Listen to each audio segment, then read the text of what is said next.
about that. I was at the parent-teacher conference this morning. So they're the ones that I'll pull out of my life recently that are real to me, because I think real ones are good. But then there's also ones that we have that are fairly standard. Ones about Dad, for me.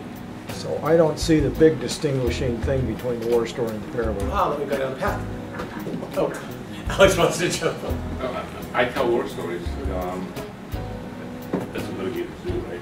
But when I'm teaching with, and it's about me when I'm telling a war story.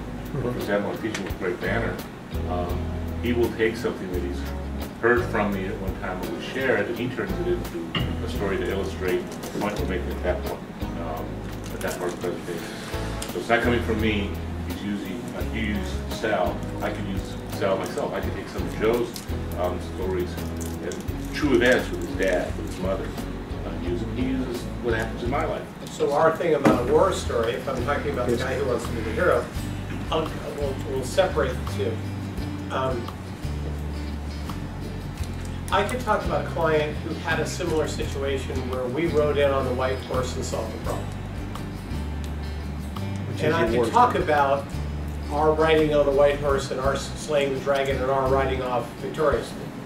Or I could talk about it from the perspective of the client and his growth through seeing one problem, then realizing to see it a different way, and then realizing that wasn't a problem, and then he has to do something different. Same story, told from war story or told from parable. I'm with you.